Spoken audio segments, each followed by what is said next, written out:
So thank you very much for joining us today at our International Fairs. With us today, once again, is Gwynne Dyer. Last year he joined our community and gave a very engaging, very memorable speech and talk, and that's why we're so tremendously overwhelmed and just glad to have him join us once more. Gwynne Dyer is a very tremendously knowledgeable man. He's a military historian, a journalist. At the age of 16, he joined Canada's Naval Reserve. He's actually the third newbie on campus today. But we're endlessly impressed. He has a PhD in military history and also Middle Eastern history. And not only has he recorded and wrote about some of the most momentous epics in history, but he's also lived right in the thick of it as he discussed his life in the Soviet Union during its fall. So today, as he's recently published his book, Don't Panic, Islamic State, Terrorism in the Middle East, he'll be joining us today to talk more about this topic. And without further ado, I'd like to introduce the man himself up on the stage to do the tip.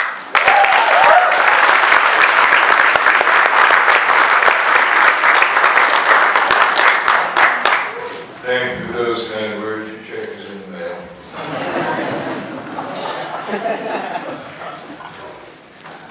I'm going to talk about Islamic State, terrorism, and so on.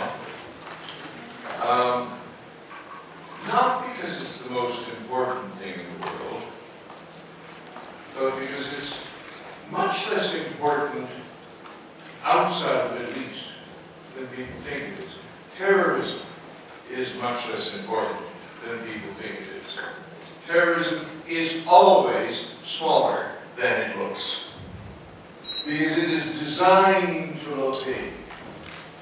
Relatively modest attacks carried out by a few people, no major investment in weapons, no major investment in preparation, can get the media's attention and create a media-feeding frenzy that make you think what happened was the most important thing that happened this week, this month, this year. I'll give you an example from right here.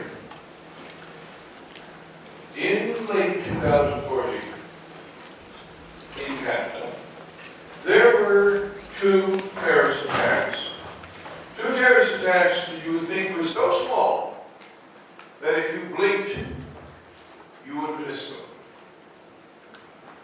One was carried out in Quebec in October of 2014. It involved one young French-Canadian man who had converted to Islam in his teenage years and subsequently was spent a lot of time on Islamic State and other Islamist websites, radicalized by them or self-radicalized, you can put it whichever way you want, and eventually was sitting in his car in a supermarket parking lot in Saint-Jean-sur-Richelieu, which is about 50 or 60 kilometers east of Montreal,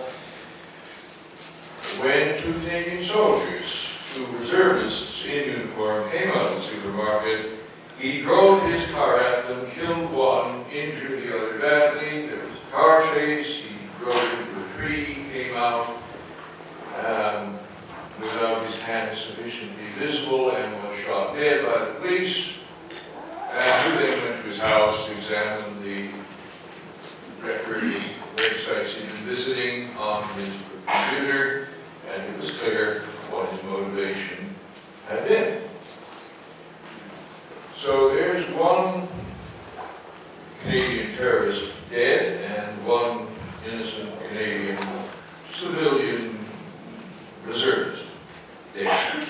3 days later, there is another terrorist attack, this time in Ottawa, another young Canadian. He had a Libyan dad, but he wasn't brought up Muslim, and in his late teenage years, he too converted to Islam and did the same self-radicalization job on a website. He went to Ottawa, he's Went to Ottawa actually to visit the Libyan embassy because he had a very severe drug problem, and he reckoned if he could get to Libya, he wouldn't be able to get his drugs and he could clean his act. The Libyans took one look at this guy and said, we have enough problems in Libya already. So they refused to let him go to Libya, and he fell back on plan B, got a rifle, went downtown the next day, shot another Canadian reservist, a civilian corporal who was guarding the National War Memorial, and then ran up the hill into the Houses of Parliament, where he was shot down by the Sergeant-at-Arms, a man who, under the gilt and braid of his 18th century ceremonial uniform, was packing a pistol in his pocket. Another innocent Canadian killed, another Canadian terrorist killed. That's it. Since the 1960s and the Front de Libération Québécois, that's the only terrorist attack Canada has experienced on home ground. 4 dead. One bad car crash. But a 2-week feeding frenzy by the Canadian media about how greatly we are endangered by terrorism and what must we do to prevent this terrifying thing from happening again. And Prime Minister Harper responds to all this media pressure and public panic by changing our laws. Bill C-51, the whole national law is changed in ways that encroaching on Canadian civil rights in order to deal with what? What kind of threat is this? And the answer is it's a very small threat, but is designed to have a big media impact. And it's all about the media, always has been.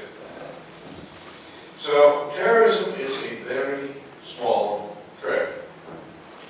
Nevertheless, because it does have that huge media impact, and does have therefore major political consequences, it is worth examining who's doing this and why. And in the case of not only Canada, but Western countries generally, this was not true 30 years ago, but is true now. The great majority of the terrorist attacks that are experienced in Western countries are motivated by various strands of Islamist belief and various Islamist purposes. So who are these guys, and why, as Mr. Bush put it after 9/11, why do they hate us? Wrong question, Mr. Bush. They do probably hate us, yes, but that's not why they do it. I mean, I can think of any number of people whose values I deplore, and I haven't killed one of them. So that's not a sufficient motivation. What else have they in mind? First of all, who are they? Well, they are, of course, Muslims. I did not just say Muslims are terrorists, by the way. I said the terrorists who attack us are Muslims. And that's a very different thing. It's not, terrorism is not Muslim. Terrorism's been around for 100 years. There have been terrorists of every conceivable religion, political orientation, nationality. Camel tigers, the Front de Libération Québécois right here in Canada, the Weathermen in the United States, the Bader Meinhof gang in Germany, you name it, we have it. It's a technique.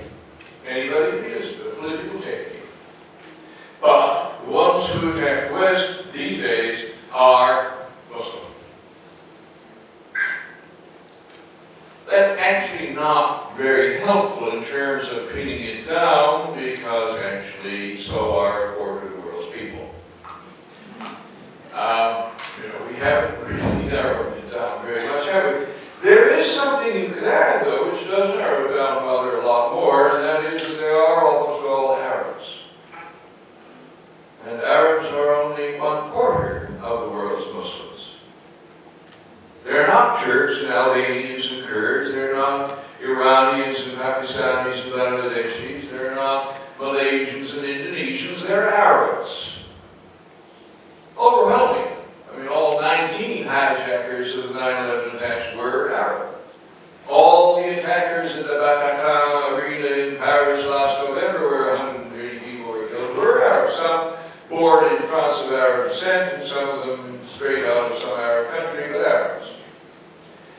I am again not saying Arabs are terrorists. Of course they're not. I mean, it's like saying that I am a terrorist because I was brought up Irish Catholic and the Irish Republican Army is overwhelmingly Irish Catholic. It doesn't follow. But it does help you to locate the source of the problem, which is undoubtedly going to be in the Arab world, is it not? So, having gone that far, we have to talk about the Arab world for a little while. Those of you who are Arab will have to be patient while I explain a few things to everybody else. The Arab world has probably had a more difficult history in the past 500 years than virtually any other part of the world except possibly the First Nations in the midst that were conquered by the Europeans in that 500 years.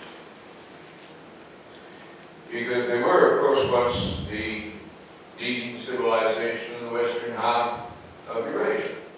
For centuries. They conquered the southern and eastern halves of the Roman Empire and ran them very much better than the conquerors who did the western and northern parts of the European empires. Did they preserve and embellish the classical civilization? And if galactic explorers had arrived here 1,000 years ago, they would not have gone to Europe. To meet the important human beings, they would have gone to Damascus or Baghdad, whichever was the capital of the Arab Empire at the time, and of course they would have gone to Nanjing, which was then the capital, I believe, of the Chinese Empire, those being the two leading civilizations of the planet, leading in power, leading in wealth, leading in military ability, leading in the arts of civilization, probably the highest literacy levels, the whole thing, and rich. That's the past, the Arab past, which is illustrious and missed greatly by anybody who grows up Arab. There is, I will say this from long observation, there is a pervasive melancholy in Arab culture over how much has been lost among those who know the history.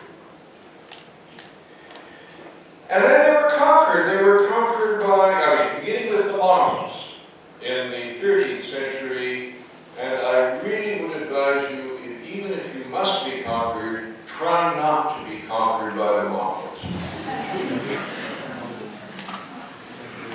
But that's not the end of it. Various other Turkic and even a couple of Persian tribes came in out of the great Central Asian reservoir of barbarian invaders and conquered the Arabs, ending exactly 499 years ago now with the conquest of virtually the entire Arab world by the Ottoman Turks.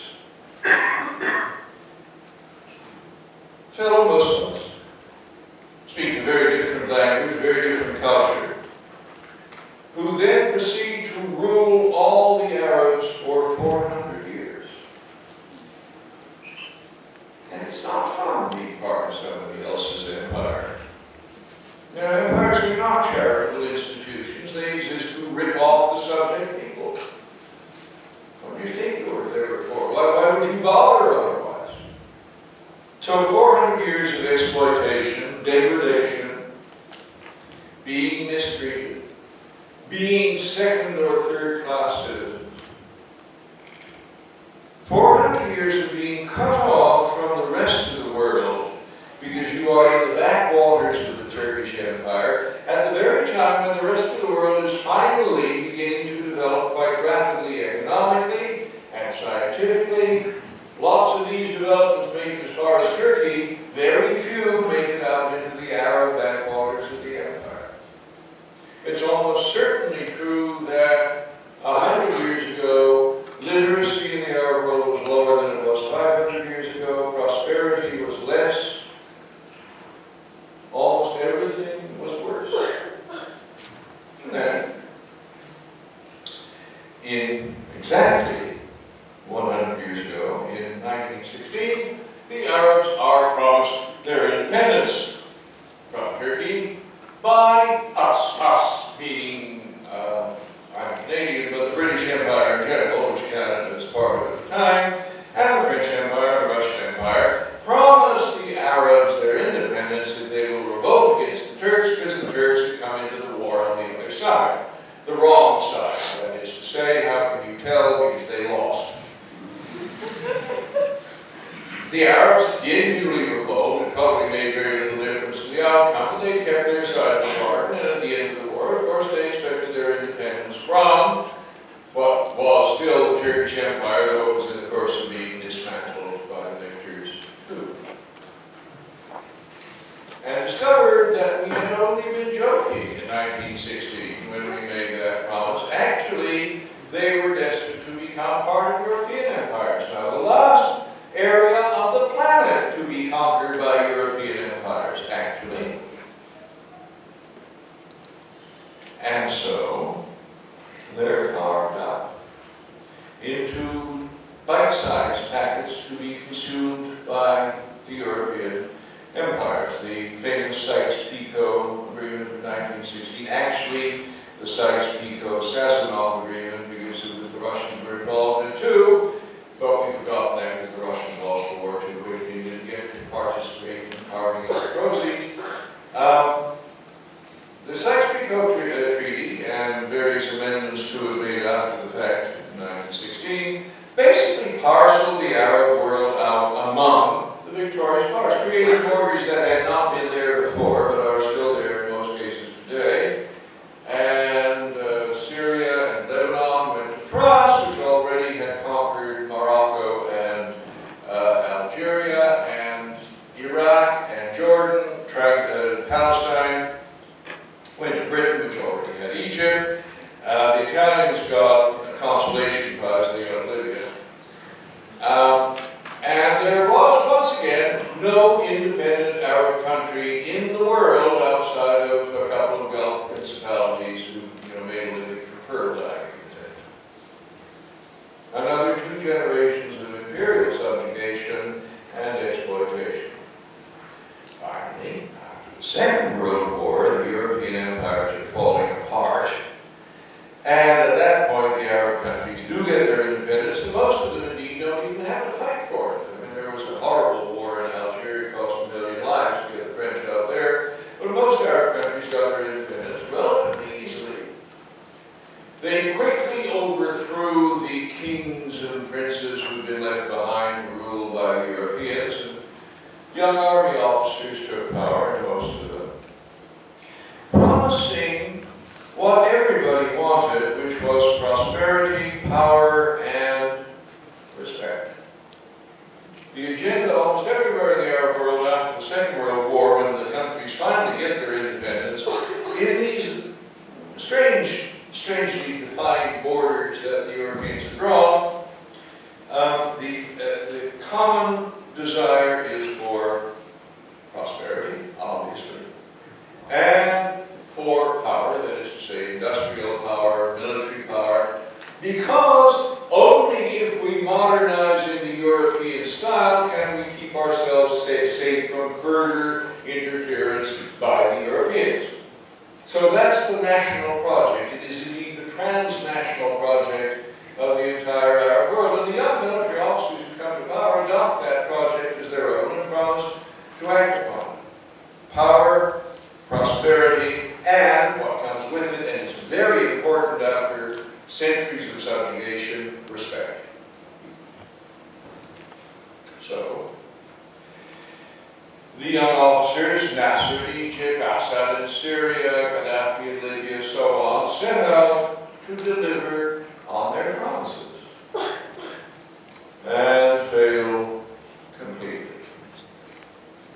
Absolutely clear. Full spectrum failure. 20 years later, mid-70s, 70s, say, of the last century, no Arab country, except for a few where oil had been discovered in the Gulf region, is any richer than it was the 20 years before. In fact, most of them are a bit poorer per capita because the populations have grown, the economies haven't.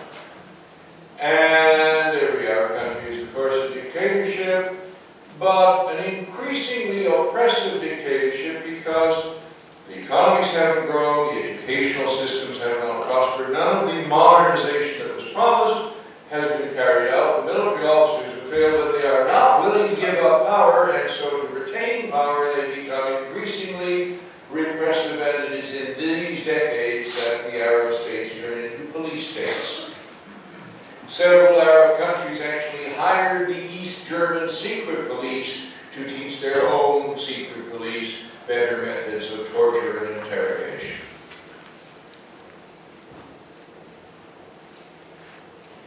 The young officers, now not so young, were so incompetent as a group that they couldn't even defeat Israel, which had been created in the midst of the Arab world in 1948.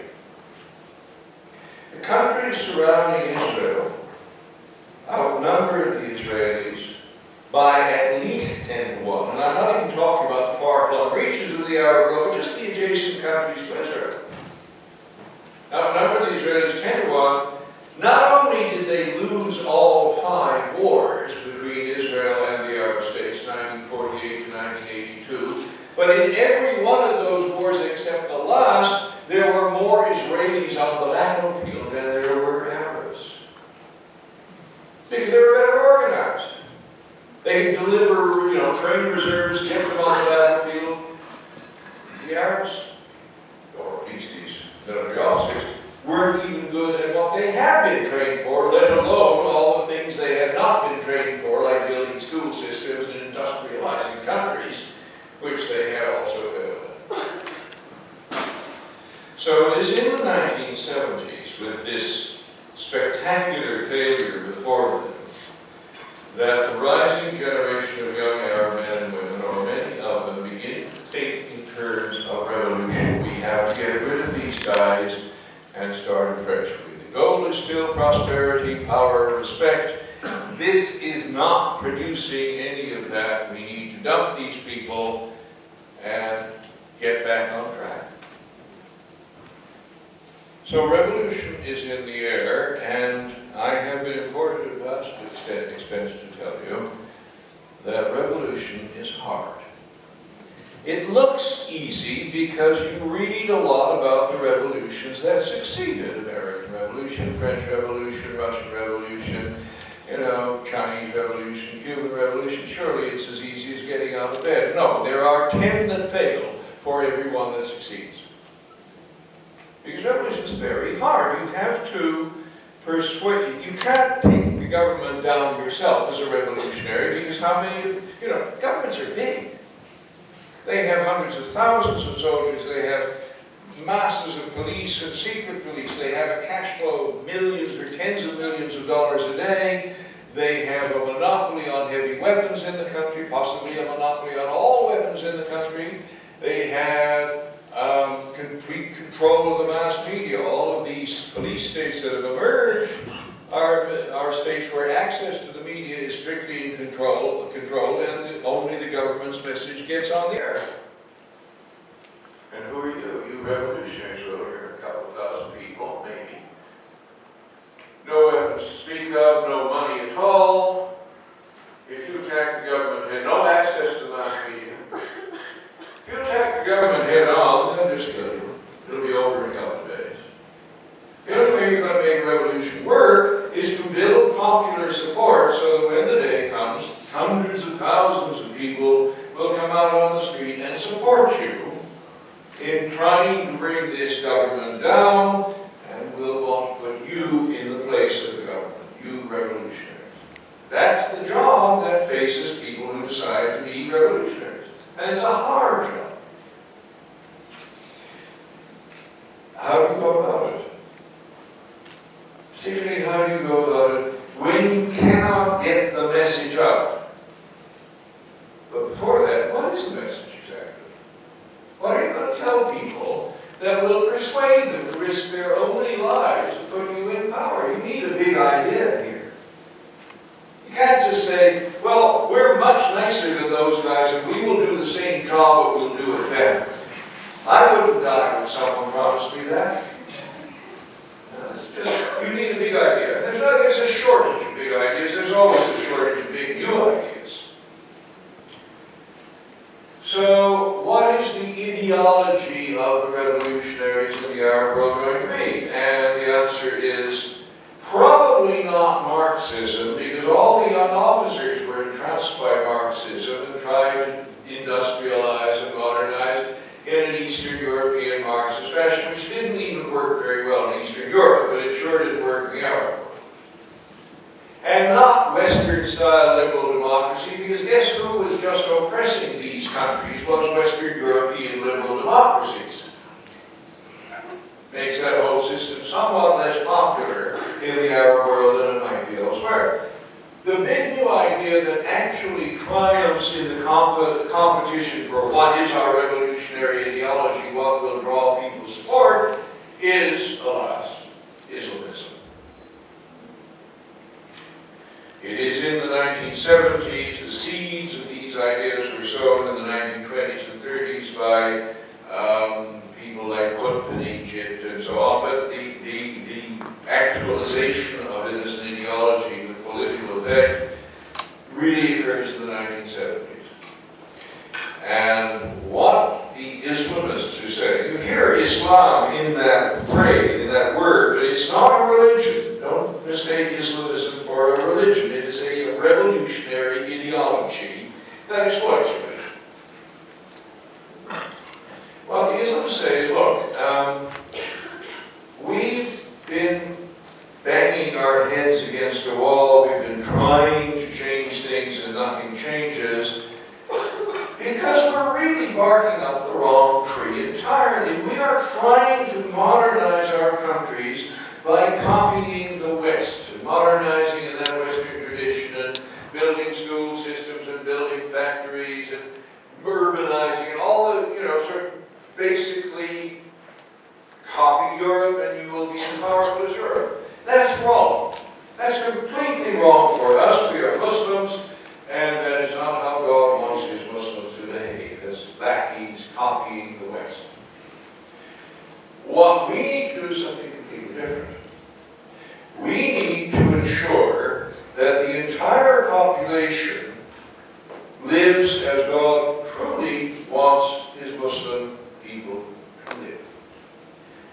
These guys, by and large, are on the extreme wing of Islamic religious belief. That is to say, if they were Christians, you categorize them as fundamentalists, as extremists, religious extremists, obsessed with the details of dress and behavior, as fundamentalists generally are, and that is their interpretation of God's wishes for how Muslims should live, good Muslims should live. If they can gain power and force everybody to live like that so that everybody has stopped smoking cigarettes, nobody drinks alcohol, nobody listens to music, no God's, the devil's word music, nobody is, sort of dancing or playing cards or truly evil things like that.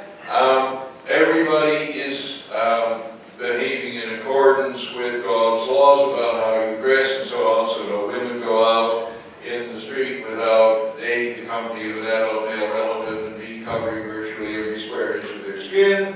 And if you're a male, you let your beard grow and you do not trim it, because God does not like beards to be trimmed. And 1,000 other details. If everybody in the country does that, then God will reward us with power and prosperity and respect. We don't have to build school systems or industrialize or anything of that sort. We just have to do God's will, and we will be rewarded with these things. It's magical thinking, obviously. That's not really how the world I would recognize works.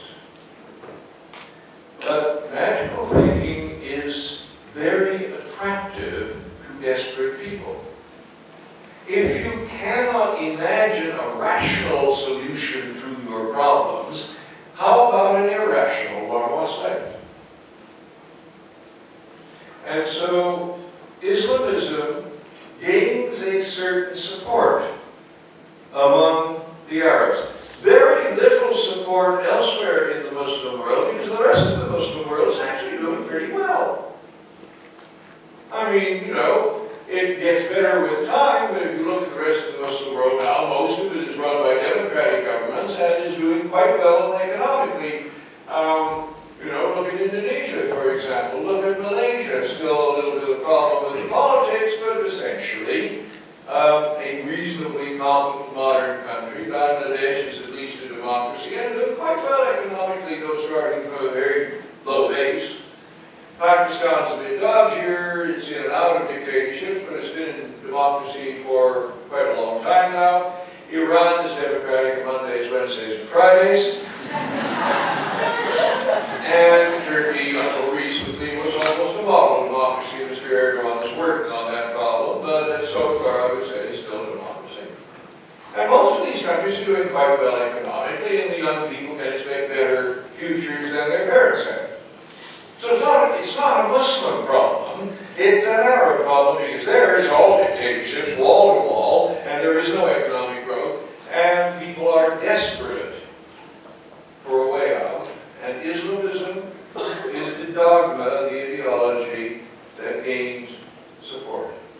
Not majority support, never majority support. My guess is that, let's say, by the 1980s, nobody obviously was making these statistics work, but by the 1980s, I would guess that in various Arab countries, the number of people who more or less thought the Islamists were right would have ranged between 15 and 5%. Not more, not a majority anywhere, but, you know, a significant minority, a number you could build on. So, how do you go about building? How do you get wider attention, public attention? And the answer, alas, when we come to the heart of the matter here, the answer is terrorism.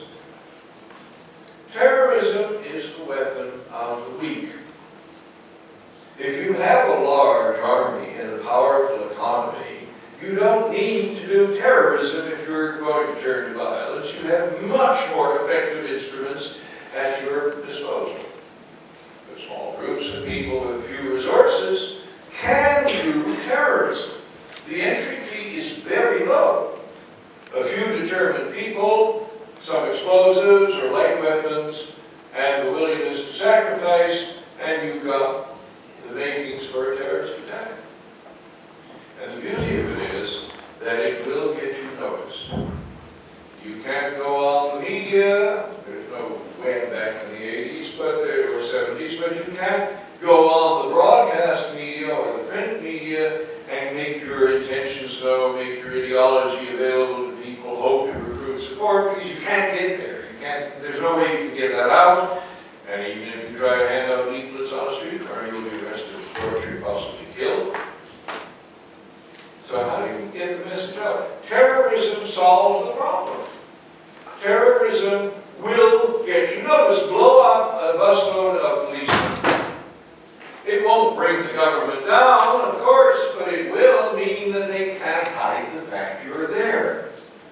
And once people know you're there, if they're sufficiently unhappy about the government, they may take the trouble to find out what your ideas are. They can never be concealed completely. Somebody who wants to know can find somebody who can tell them. And so terrorism is, and this is the phrase that people use about it, is the propaganda of the deed. You can't get the word out by talking in public, but you can certainly get the attention of people by blowing things up in public, and they will know now that you're there. And there is a hidden benefit. An additional benefit, maybe more important than the publicity you get from it, is the fact that terrorism tends to drive governments into increasingly brutal and repressive behavior because they're frightened and they're angry. You're targeting policemen, you're targeting mailmen, anybody who works for the government, postmen, you're targeting sort of civil servants, you're targeting judges, you're targeting cabinet ministers, you're targeting the president if you can get at him, and you're killing them or you're kidnapping them, and they live in fear, and even their children are vulnerable. They're angry and they're frightened, and angry, frightened people overreact. Well known. So that typically, if you attack a government with terrorism, it will respond in ways that are so extreme and repressive and often violent that it will alienate people and drive them further away from the government and therefore closer to your revolutionary position. It's kind of a political judo. Small, ill-armed terrorists carrying out relatively minor attacks and causing a much more powerful opponent, the government, to behave in large ways that harm its own position and help the revolutionaries. That's what it's about. That is why almost every revolutionary movement in the 20th century and the early 21st century has been accompanied by more or less terrorism, but almost always some. It's just too good a technique to ignore. A cynical technique, manipulating people, certainly, causing people to live under worse and worse circumstances in terms of their security from the oppressive regime they live under. You don't admit that you're deliberately making it behave worse, but that's what you're doing, and it's a way of manipulating them into rejecting the regime and supporting your revolutionary position. That's how it works. So, from about 1975 to, let's say, the year 2000, a good 25-year span, the Arab world is devastated by revolutionary terrorism. Nobody in the West noticed. They weren't attacking us. We worry about the fact that the terrorists have seized the Grand Mosque in Mecca and held it for 2 weeks against the Saudi Arabian army, and they eventually had to bring in French special forces to get the rebels out of the basement with poison gas, and hundreds died. You know, it's on page 8 in the newspaper. Not our problem. But in the Arab world, this was a dominant feature of life through the late 70s, 80s, and 90s. I mean, there was a popular uprising by the Muslim Brotherhood in the city of Hama in Syria, defeated by the Syrian regime, but they then killed up to 40,000 people. Anybody left in the city was treated as a rebel, man, woman, or child, and killed by Assad's special forces. This is the father of President Assad. There was a president assassinated in Egypt by Islamists, Sadat. In Algeria, the situation toppled over into a 10-year civil war that killed at least 150,000 people between Islamist revolutionaries and the government, the military government. Quarter of a century, probably around 1/3 people killed by terrorism or government responses to terrorism.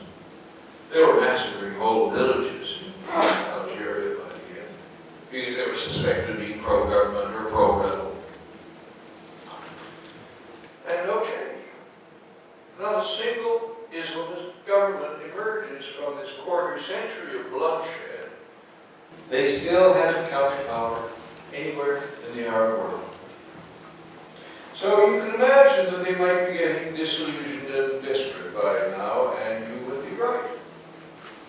There was a huge sense of despair among the Islamists of the Arab world in, let's say, the year 2000. And they tried very hard, and it should have worked, or at least they played it by the rules, and it hadn't worked anywhere. Frankly, Arabs aren't fools. There is a limited number of people who will believe that all your wishes will be granted if you get the moves right and behave exactly as their version of God wants. And it isn't 50%, it isn't even 30%. And you've hit your ceiling and you're not there. So what is to be done, as Lenin once asked? And the answer comes from a man called Osama bin Laden. Of course, you know the name. He planned and directed the 9/11 attacks on the United States. What was he up to, and how did he arrive at a new position? And the answer is he was Saudi Arabia's lord, very rich family. Father was a billionaire in construction. Went to university in Riyadh, was radicalized, became an Islamist at university, as is so often the case. That's what we have universities for, but they don't work very well. They're not radicalizing natives nearly enough.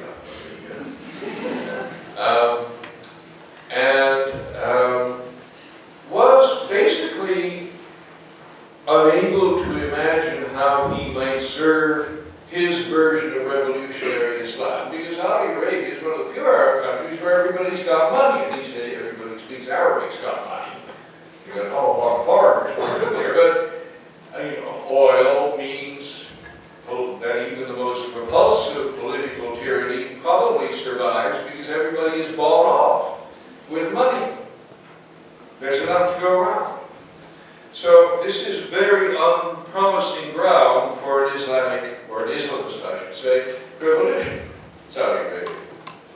So bin Laden doesn't actually fix upon a plan to make his life meaningful until, in 1979, the Russians, the old Soviet Union, invades Afghanistan. Never mind why it's all about geopolitics and long dead issues to do with the Cold War. Point is, it's a Muslim country. Not an Arab country, but a Muslim country. And not too far from the Arab world. And it has been invaded by infidel foreigners, which for an Islamist is a reason to go and fight. And in fact, Islamist Arabs flocked to Afghanistan to join the resistance to the Soviet occupation. There's a long, horrible guerrilla war. The Americans do support the Islamist resistance because they like to screw up things the Russians do. And after 10 years and about 1 million Afghan deaths, the death toll of Russian soldiers has gone up to 14,000, and that is enough for Russian mothers and presumably fathers to demand that their sons be brought home. Classic ending to a foreign adventure of that sort. It happened to the Americans in Vietnam, and it happened to the Russians in Afghanistan. In 1989, the Russian troops were pulled out, and they just went home. And after I will skip, there were some details in which group of Islamists came to power. There was a mini civil war between the various rebel groups, but it was always going to be Islamists who came to power. And indeed, they did in the end, and by mid-1990s, the Taliban, who were the Afghan Islamists, were in power in Afghanistan. Bin Laden lived through that whole war against the Russians. And his friends, the Afghan Islamists, came to power at the end of it. This is the one ray of light in a world where no other Islamists have come to power anywhere. No other country. But in Afghanistan, the Islamists have come to power. I wonder how they did that. Let me think about it for a minute. What's the pattern here? Well, foreigners invade, foreign infidels invade a Muslim country. Islamist fighters go to help the locals carry out the resistance against them. There's a long, horrible civil war, or a guerrilla war. At the end of the war, the foreigners go home, and the Islamists get power. Is this a pattern we could duplicate? Is this a template we could use? Of course it is. Let's do it again. Basically, everything that happens from 9/11 on is bin Laden trying to relive the triumph against the Russians in Afghanistan in order to bring other Islamist regimes upon the United States as the most promising candidate for a foreign infidel power that might be persuaded to invade a Muslim country, and looks forward to the same pattern unfolding. Islamist resistance takes off in that country. Foreign Islamists come to help the locals resist the American invasion. There's a long and horrible guerrilla war. Many people die, but eventually the foreign invaders go home because their mothers decide that they don't want to lose any more sons there. And at that point, the Islamists do take power. Here is a program. Let's do it again. Bin Laden begins to talk about the far enemy. The near enemy is the one we really want to defeat, and that is the Arab regimes we're trying to replace with ourselves. But the far enemy, the Americans, are the ones whom we must trick into serving our purposes by invading a Muslim country. And that's what 9/11 was about. It was precisely and exclusively about getting the United States to invade a Muslim country, which it hadn't otherwise done. In fact, Bin Laden spent the 90s trying to figure out how to get the United States to invade Muslim countries, and he started small with truck bombs outside of American embassies in Africa, and, killed or wounded lots and lots of people in the streets, but very few of them are Americans. In fact, there's only 12 killed in those attacks. So the Americans don't invade anywhere. They sprinkle some cruise missiles on Bin Laden's camps, which are back in Afghanistan, because it's the only place he can actually be safe. He can't go to any Arab country. He's a wanted man. And then they try to blow up an American warship in an Arab harbor, and they kill 40 American sailors, but it's not enough. And some more, Mr. Clinton, sprinkles some cruise missiles on Afghanistan again, but nothing more. And so obviously something bigger, something really big enough to get Americans' attention is required, and the planning starts for the 9/11 attacks. And they succeeded.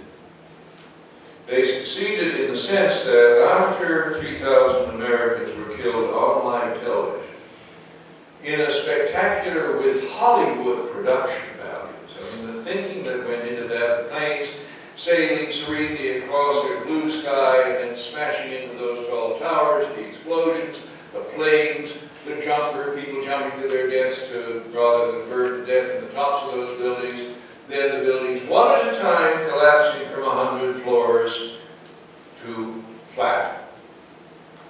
Anybody who saw it never forgets those images. It did the job. After that, it was inevitable that the Americans were going to invade. Indeed, I don't think it would have been any different if the other guy who ran for the presidency in 2000, Al Gore, had been the president. He still had to invade Afghanistan after 9/11. Why Afghanistan? Because that's where Bin Laden is.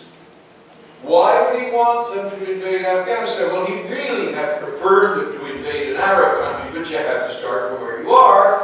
And he and his merry men were in Afghanistan because they were all on the run. They couldn't be in any Arab country, whereas the Taliban, their old friends who they fought the Russians with, have invited them to come and set up camp in Afghanistan. So they're there, and that means the Americans are going to invade Afghanistan. Pity about that, but there we are, and at least it's a start. And the Americans do invade Afghanistan, but they don't do it the way that Bin Laden wanted. Basically, he expected the U.S. Army, I expected the U.S. Army, to do it in the good old-fashioned American way, which involved vast amounts of firepower, plastering the landscape around an American force so that lots of other people will die, but American soldiers will not be harmed. This is known in military jargon as force protection. So the American Army rolls in, hundreds of thousands strong, young men and women who've never been abroad before, certainly don't speak any of the local languages, shooting at anything that moves, thousands and thousands, tens of thousands, hundreds of thousands of innocent Muslims killed, and the resistance grows, and then, of course, the rest of the scenario plays out as it did in Afghanistan against the Russians, and that's Bin Laden's plan. The Americans expectations, not in Afghanistan, not in 2001, there was no invasion. Contrary to popular opinion. What actually happened was that the head of the CIA, the Central Intelligence Agency, head at the time, actually goes to the White House a few days after the 9/11 attacks and says, before you do an invasion of Afghanistan, George Tenet, the man who was dead, said, try this idea first. I think I can get in touch with the tribes of northern Afghanistan who are very much hostile to the Taliban regime. They've got their own tribal militias, and I think if I was to fly in there with suitcases full of US dollars and the promise of containers full of shiny new American weapons, and got the agreement of the militia leaders of these tribes, I'm talking about Tajiks and Uzbeks and Hazara, the minority tribes in the north of Afghanistan. If I could get agreement with them, I would also send in some American Special Forces whose job will be to designate targets with these laser designators, so that when we go in with the Air Force, we don't just bomb everybody in Afghanistan and kill lots of innocent people. They will designate the precise targets we need to hit to take the Taliban down. Bush buys it. And Tenet sets the plan in motion. The order to go is issued in early November, exactly 2 months after 9/11. The northern tribes with their new American weapons attack the Taliban. The US Air Force comes in and bombs the Taliban, but hardly anybody else. I mean, civilian casualties very low. The Taliban break in 5 days, flee from the capital, and at the point where the rebels take the capital, Kabul, there are only 200 Americans in the country. There was no invasion. The American Army, in midst of the Canadian Army, arrived about a week later, but they just flew into the airport, got off their planes, went to the baggage carousel and got their packs off, and got on the buses to go to their barracks. There was no invasion. So there was no armed resistance. But the whole thing that bin Laden had planned for didn't happen. The Americans dodged the bullet in Afghanistan in 2001. He must have been deeply disappointed. But 2 years later, in fact not 2 years, 16 months later, in March of 2003, Bush invaded another Muslim country, Iraq. Why did he do that? I don't know. It makes no sense. They had a rather horrible dictator called Saddam Hussein, but he was no more horrible than the one next door in Syria. Or, there's a wide variety of horrible dictators if you go to the Arab world. There's no particular reason to go after Iraq. And Iraq was not in touch with, or the Iraqi government was not in touch with the Islamists or the terrorists or anything like that, for God's sake. This is one of the regimes the Islamists are trying to overthrow. They're trying to kill Saddam Hussein. And if he ever catches them, he sure kills them. So he doesn't represent the danger of the United States in that regard. And although the Americans say he's making weapons of mass destruction, it's a flat lie, and the American intelligence services know it. I mean, this is why I got a flat fart. I've been going around ever since, man, what God's when he invaded Iraq, of all places. I mean, there is no good answer. But he did it, and he did it in exactly the way bin Laden hoped he would do Afghanistan. The American Army rolls in, a couple 100,000 strong, shooting at everything that moves. There is enormous American aerial bombardments. The Americans talked at the time, shock and awe. We will use such firepower, we will shock and awe the Iraqis into surrender. So for surrender, the Iraqis are killed.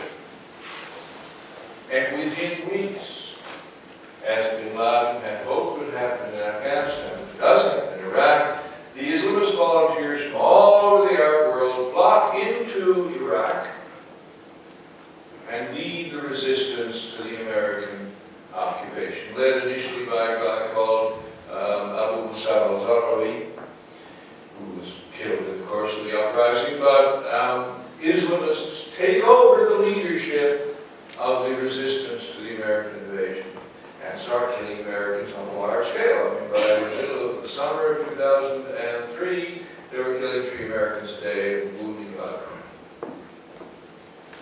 So it's working. Bin Laden finally got one. A full-scale foreign invasion by an infidel army of a Muslim country. What more do you want? That organization that Zafami created in Iraq in 2003 was initially known as Al-Qaeda in Iraq. Al-Qaeda being the name, of course, of Bin Laden's own organization. So it's Al-Qaeda in Iraq, a local franchise of Al-Qaeda. It goes through a couple of name changes over the next 12 years. It becomes Islamic State in Iraq, and then it morphs into Islamic State in Iraq and Syria, ISIS, and it is now known simply as Islamic State. It's not new. It didn't appear a couple of years ago. It's the same people who've been doing this since 2003. And they've got 13 years of guerrilla war and terrorism war experience behind them. They are led by people who are very practiced and very knowledgeable in both the political and the military tactics of revolutionary war. They are revolutionary. And they are the people who are now attacking us. Two things arising. First of all, you notice that now, with the creation of Islamic State, they are a government. They are in power. Finally, there is an Islamist government in the Arab world, and it takes in the western half of Iraq and the eastern half of Syria, which are right all together like that, so you can put them all together as one country. It's mostly desert, but it's got 2 big rivers running through it. It is relatively poor in resources, but some oil which you can sell to get cash flow. It has 5,000 people, most of them are farmers. There's only one big city. It's not great, but it is a real start, and it has a government and an army and tax collection and garbage collection. Not much in the way of schools, because you don't have to educate people. Just get them to live like God wants, and all the rest of it will come automatically. Remember, we're Islamists. That's who we're fighting. And they don't now look for revolution anymore because they are a state. They're looking to expand by conquest. And indeed, they came very close to conquering all of Syria last summer. Other thing you have, a question you should be asking at this point, is if they are a government and they're already in power and they're not interested in revolution anymore, why are they still attacking the West? I thought that was about getting us to send troops to the Middle East to serve their revolutionary goals. Well, yeah, it was. But one of the things that happened in 2014, at the time when Islamic State was being created, was that there was a split between the Syrian and the Iraqi branches. I mean, they're supposed all to be not even just Arab, not even Arab, but just generally Muslims. They never talk in terms of the Arab world. They never talk in terms of their nationality. They always talk as though they represent the entire Ummah, the entire Muslim community of the planet. Nice lie, but it works for some people. But there is nationalism there, and so there was a split between the Islamic State and the group who are now known as al-Nusra in Syria. And Al-Qaeda said, you know, this is the right group, so Islamic State now breaks away from Al-Qaeda and becomes a rival claimant to supreme power in the Arab world and in the Muslim world in general. In fact, the leader of Islamic State, Abu Bakr al-Baghdadi, a guy who has been in the trenches of the Islamist revolt against the American occupation since 2003, declares himself the Caliph of all the Muslims, which means he's literally claiming the loyalty of all Muslims on pain of death. So there's now two centers of Islamist power.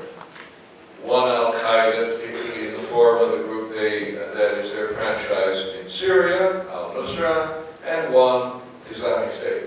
And the bombings that still occur, the attacks that still occur in the West, like, for example, the Bataclan arena in Paris last November, are actually an expression of the competition between these two rival Islamist powers for recruits and renown in the Muslim world and in the Islamic diaspora in the West.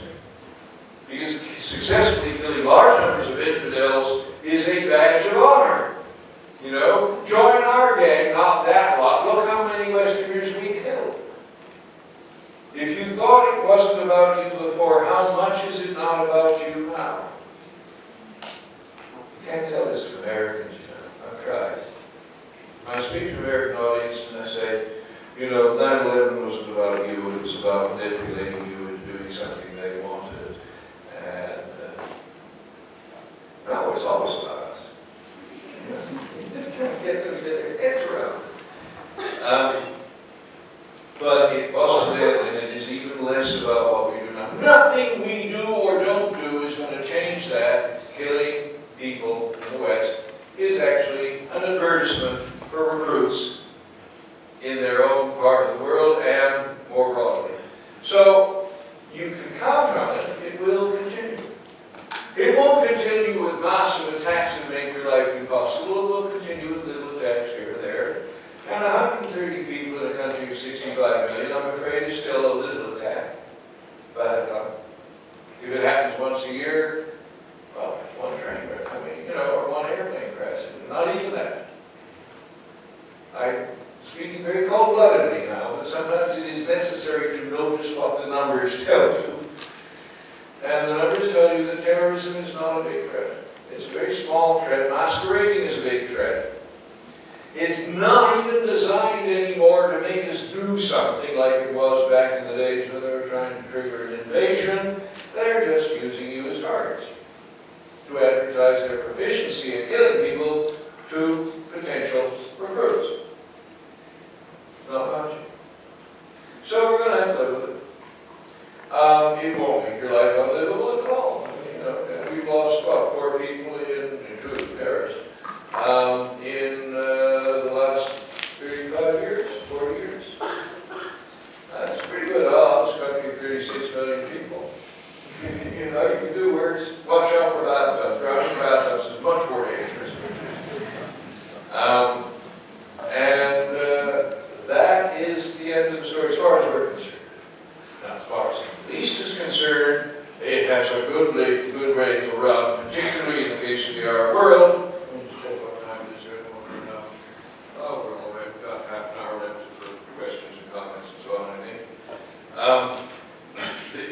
In terms of the, sorry, I lost track there. Oh, I know what I was doing, yeah. In terms of the Middle East, of the Arab world, it came very close last summer to a collapse of the Syrian government, in which of the Syrian army, and therefore the Syrian government. They were retreating every time they were attacked. They were losing a lot of territory. And this is Assad's people. It's a revoltingly cruel government, but it is the only non-Islamist contender for power in Iran, in Syria now. The Iranian advisors who were with the Syrian army warned the Russians that the Syrian army was about to crack. About July of last year. And that if Russians didn't want to see the Islamists of Islamic State and al-Nusra take control of all of Syria, they better do something about it now. And the Russians decided to do something about it because Russia's very close, relatively speaking, much closer than Europe or America, much closer to this area of the world, and Russia has a significant Muslim minority, about 8% of the population, and in fact there are thousands of of Russian citizens fighting for the Islamist forces in Syria. So you wouldn't want to see these Islamists get control not of a tract of desert with relatively poor resources and 5 million people. What if they get all of Syria as well as Western Iraq? You know, you're talking now about 30, 35 million people. You're talking about big cities, industry. You're talking about some technological resources. You've got ports. You've got airports. You're going to be facing a much bigger problem. So the Russians went in with the intention of saving the Syrian government with collapse. And the Americans, of course, had a fit and accused the Russians of imperialism and God knows what else, bombing Syria, which of course Americans never did.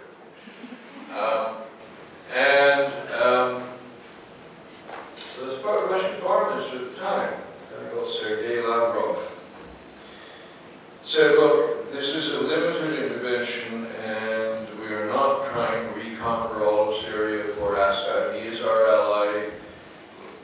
They didn't say this out loud. We know he's a bad guy, but he's the least bad guy. And we're going to save him. But we're not going to put him back in power in all of Syria, and we are not going to stay for very long, they said. And everybody didn't believe them because obviously they're evil Russians. Well, he kept his word and put the Air Force in there. They did enough bombing to stop the retreat of the Syrian army and enable it to take back some of the territory it had lost. Above all, they recreated the stalemate between the rebels and mostly Islamists and the Syrian government that had collapsed over the course of the summer. Now it's in place again. Neither side can expect to win everything. Which means that you can start negotiating for at least a ceasefire. What's the point? If there's no prospect that you can win bigger, you might as well stop shooting and settle for what you've got, at least for now. And the ceasefire went into effect about 2 weeks ago, and it is a ceasefire between all of the Syrian government's forces, the Syrian army, and all of the rebels who aren't Islamic State or al-Nusra, the two Islamist territories. One, both in the north-ish part of Syria, one east and one west. And that's where we stand. And the ceasefire after 2 weeks is actually holding. Both those Islamist enclaves, one of them's quite big, the Islamic State one in the east, will effectively be walled off, contained, and blockaded, besieged. And the hope, which I do not promise will turn into a reality, but the hope is that eventually, confined to these small areas with no resources coming in from outside, the Islamists will fall to fighting with each other and problem. No promises there. But at least large-scale killing is rapidly diminishing in Syria as we speak. Islamism will undoubtedly continue as a major theme in Arab politics and a major source of violence in the Arab world for at least a decade, maybe several decades to come. These things don't go away quickly. I don't think it's going to establish very much more presence in the rest of the Muslim world for the reasons I said. The rest of the Muslim world isn't desperate. You know, they have democratic governments, they have economic growth, there is a prospect that you'll be living better than your parents did. So, you know, you don't need to be a revolutionary Islamist terrorist. But in the Arab world, it'll take some time to fade if it does, and I don't promise it will. In the West, likewise, we will experience continued terrorist attacks on a small scale. And every time there will be a feeding frenzy and the media will say something must be done, when there's really nothing to do unless you want to occupy every bedroom in the country and monitor what every teenager watches on the web.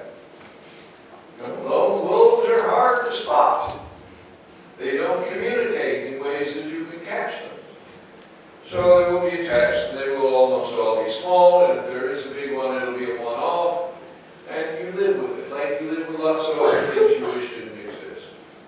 You don't go to war over it, you don't panic, you don't change your constitution like Mr. Harper tried to do, all that sort of stuff. You just live with it. You know, you live with roads that are designed to kill no more than so many people a year. Well, you do design the roads knowing they will kill a certain number of people, and it would cost too much to redesign them so they killed half that number.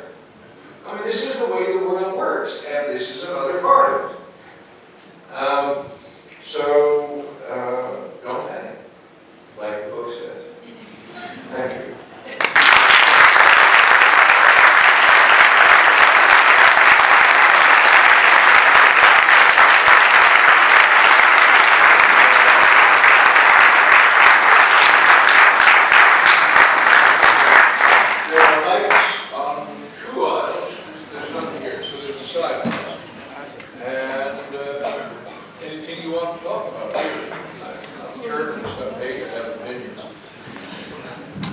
Yes. Hi. Thank you so much for the talk, and I think I enjoyed so much, and I believe that everyone did too. So, I have 3 questions. 3? Yeah, Okay. I'm sorry. That calls for you. Yeah, like I have 2 questions about why not, and one is how. So the first question, why not? I'm Vietnamese, so as you may know that we have specialists in terrorism, like we are really good at revolution and stuff, like since long ago. We go through many revolutions against China, and then France, and then US, and Japan, and blah blah blah. Yeah, you have quite a history. So, but like we just have the terrorists in our country also, but we don't go to the US and like blow everything up and blow everything, and so why not? Well, because there's only 80 million of you, it's not enough. Really? U.S. has got 330 million, they can do it. I'm sorry, no, I'm joking in a way, but I'm also not joking in a way. You know, I mean, Vietnam has a history which is in some sense imperial, as you know very well. Southern Vietnam was once Cambodia. Yeah. Yeah. Okay, so what happened there? Did they volunteer to become Vietnamese? I don't think so. That's what we told you. So, you know, within its own area, Vietnam has some history that is not completely different from what other empires do. But, you know, I was in Vietnam in January, actually, and it's interesting. It's virtually, I mean, you know, there's a few Chan left, and there's a few people who still call themselves Cambodia, but it assimilates people. And today, it feels like a homogeneous country that's never had an imperial past. It does have an imperial past. So, why not's the wrong question. Why not anymore is the question. Why doesn't Vietnam behave like that anymore? And the answer is that in an interconnected world, you live now very close to much larger powers who would disapprove of you behaving like that. I mean, it may be also you're so moral it never occurs to any Vietnamese, but the fact of the matter is, between China and the United States and India, the great powers of the area, Vietnam would be very ill-advised to set out on a career of conquest and invading other countries, you know? So the temptation has been removed. Second. So, as my understanding so far, it's like when we have kind of dictatorship in our country and we want to have a revolution and we do like borrow other country power into our country and make the revolution stuff. Oh no, like that's what terrorism is. No, I mean, if you want to have a revolution, I'm not sure we should have this conversation in public. Yeah, okay, nobody else listened to if you want to have a revolution in your country, try to have a non-violent one. First of all, it's likelier to succeed. Yeah, that's how. Yeah, and that's how, and you can just go on the web and educate yourself about how that sort of stuff works, because it works amazingly well a lot of the time. Avoid violent revolutions, they tend not to work as well, and if they do succeed, they just give you a new dictatorship usually. So non-violent revolution is much better, and for God's sake, don't let foreigners get involved. Foreigners don't do this sort of thing out of generosity. They have an agenda of their own. And it's probably not one you would like. So, you know, if you're going to do a revolution, I do wish you well. I know. I'm just teasing. You're actually a member of the Communist Party.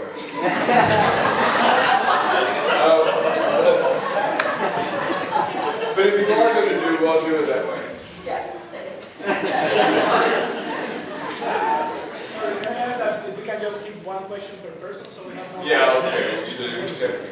Yes. What would be your advice to Muslims who are here? What is my advice to Muslims who are here? I rather doubt they need my advice, since they know more about this than I do in most cases. I would assume they're better.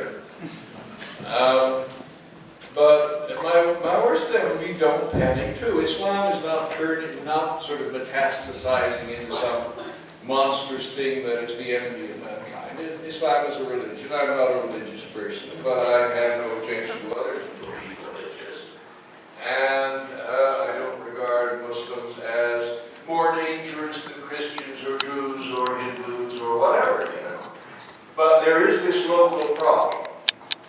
And it is local in time and in space. And a great deal of it is due to the subsidies that Saudi Arabia has been distributing throughout the Islamic world in order to further the particular doctrine of Islam that they favor, the Wahhabi tradition. They buy adherents, basically. They build the mosques, they educate and send the imams out. And as a result, you can see significantly more conservative attitudes that begin to verge upon Islamist attitudes right across the Muslim world. And this must be resisted. I'll give you one example. There's a statistic I was shocked by. The Pew Center in Washington, which does a lot of work in statistics and democracy and so on, asked in a number of Sunni Muslim countries whether they thought Shia Muslims were actually Muslims. In Morocco, in Egypt, in Jordan, and in none of those countries did significantly more than 50% of the people think Sunnis responding to the poll really think that Shia Muslims were Muslims at all. Now, nobody took this kind of poll 50 years ago, but I'm willing to bet that you wouldn't have thought 15% who thought Shias were Muslims 50 years ago. I mean, when I first went to the Arab world, I didn't hear talk like that. But that is the result of Wahhabi and other Salafi propaganda over a period of 50 years, heavily subsidized by the Saudi state. So, the first thing to do is don't let your community suck at the Saudi meat. Don't take their money. It comes with too much baggage. Yeah. All right. So first, quite frankly, I'm so sick of this Middle Eastern politics thing. But when I heard that you were coming, I got excited. I knew that it has something new and interesting for us. And so thank you very much for that. You're welcome. And yeah, so let's go back to the fundamental idea that we were talking about. That Arabs are looking for prosperity, respect, and power. Yeah. If Marxism didn't work, socialism didn't work, I don't know, democracy didn't work, and now Islamism didn't work, what should we try here? Well, I actually think that in the rest of the Muslim world, democracy and liberal democracy, including capitalist economy, but a social net and so on, increasingly shows that it is working. I mean, there are the variations between countries. A social safety net's not very good in a country like Pakistan. That's awful. And democracy doesn't always work in Pakistan either. But, even right across the Muslim world, apart from the Arab world, these solutions, which are the same solutions you would adopt in a Buddhist country or a Christian country or you name it, they're not tied to a particular religion, work. And they work in the rest of the Muslim world too. So I I think the fact that they haven't seriously been tried in the Arab world may have something to do with the fact that they appear like those. Because there was never popular support in the Arab world in the period of history I've just been trotting through. Never real popular support for liberal democratic solutions until the nonviolent revolutions of 2010, 2011. And alas, most of those failed, though I still feel the Egyptians threw their chance away. They did win their revolution, and then they gave it away. And if the overthrow of Mubarak had led to a sustained democratic government in Egypt, we would talk about the Arab world very differently today. I was no admirer of the Muslim Brotherhood president who was elected in Egypt in 2012. But he wasn't a dictator. And you created a democracy, and all you had to do is wait 4 years and vote him out. And he wasn't making irreversible changes. He was responding to demands from his Muslim Brotherhood followers to, impose more Muslim regulations on the country and make it a more Islamic law place. But he wasn't trying to install Sharia law wholesale or anything like that. He wasn't running a police state, and they overthrew him with the help of the government of the army. Well, why do you think the army was willing to help him? They're back in power. But what I'm saying is that, this could work this time. And at least the political side of it is still working in Tunisia today, though the economics of Tunisia is a disaster. It's hard getting out of the hole that the Arab world is in, but I do not think that we need to find some special solution for the Arab world other than a democratic society with the politics that allows the underprivileged and the oppressed finally to have a voice in what happens. And that within that framework you can develop an economy that will eventually support things like a welfare state so that the poorest don't fall through the cracks. All of those things are, you can do it, if you were in South Korea, you can do it if you're in Indonesia, you can do it if you're in Nigeria, you can do it anywhere. It's not a cultural issue. Yeah. Well, the thing is that the only time when we were prosperous, like 1,000 years ago, it was under sort of an Islamic kind of, ruling system. So some people might say, why not trying it now? That kind of Islamic ruling. Well, they are saying it, aren't they? That is what they're saying, in a way. If you want to live as people lived in the 12th century, I imagine it might be arranged. But it probably wasn't like it much.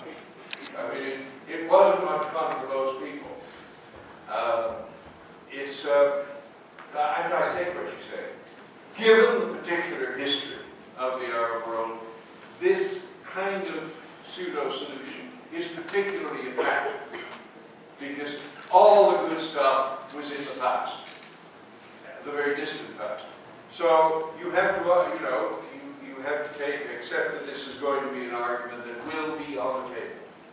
But I don't truly believe that you can recreate the circumstances of the Abbasid Caliphate, shall we say, in the 21st century. Nor do I really think that it was paradise for the bulk of the people who lived in it, even the ones who were slaves.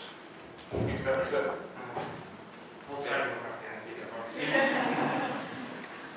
Yeah. Hey, let's see, you're still wearing a leather jacket. Well, it's cold. You say that, Mac, that the one thing that I think concerns a great deal of the world is that the terrorism continues in the Arab countries. A little bit in the outside, but mostly they're terrorizing their own people. Oh, yes. 9/10 of the casualties, sir. That's where they are, and their wars are there, and so all part of that. That we're going to get a continual flood of people moving out or wanting to move out of those countries and come somewhere else, and who could blame them? And the rest of the Western world, Europe in particular, who've had getting pretty close this summer, reached breaking point in their ability to politically absorb the people. economically they could probably do it, although there'd be a great deal of hardship. But it's not hard to generate a lot of animosity amongst people. You should get a lot of, quotes, invading people who aren't anything invading at all, they just want out. So that one, I think, is something we have to panic about. Well, I think if you panic now, when climate change hits, you'll be 10 times as panicked, because that's when the refugees really start. I agree with you. In almost every case, immigration, I should say, turns out in the long run to be not a bad thing. Generally quite a good thing, but huge disruption in the interim and exaggerated fears of your country somehow being hijacked or modified beyond recognition. That sort of thing. The Germans are dealing with that now in a big way, because we took 25,000 refugees. They only have twice the population we have. They've taken 1 million. It's just a different scale of commitment altogether. And, despite that, and yes, there is political pushback, and the recent state elections in Germany, the Alternative für Deutschland, sort of anti-immigrant party, did better than before, but, actually, she still enjoys significant popular support in Germany after letting 1 million refugees in a year. So, I think we can probably deal with this flow of refugees. I don't like the deal that's being made between the EU and Turkey at the moment at all. It will probably turn out to be illegal, which is a good thing for this judge to be. But the idea that we're looking at an endless flow of refugees out of Arab countries, or Muslim countries more generally, different from the flows of economic refugees that we see coming out of Africa and so on, or that the Australian Sea coming out of Indonesia and so on. These people who are poor and want to improve their lives. That's going to go on. It will gradually grow. It is within our ability to accept the number of people who really are determined to come, though obviously the more you accept, the more it looks like they will accept the next law as well. I mean, you have to apply some controls because you can't absorb it endlessly. It's not a situation that in general panics me. It is a situation where occasionally you get a surge like the one we've had out in the last year, where you've got to sort of walk carefully for a while because the dangers of radicalization, anti-immigrant radicalization, are there. But as a whole, barring sort of mass movements of people on the scale of the sort of barbarian invasions, and I'm not calling refugees barbarians, but that scale, where entire nations are on the move, this is a problem we can deal with. I mean, if you're not First Nations, you're an immigrant, right? In Canada. Or you're a descendant of immigrants. And even they immigrated once upon a time.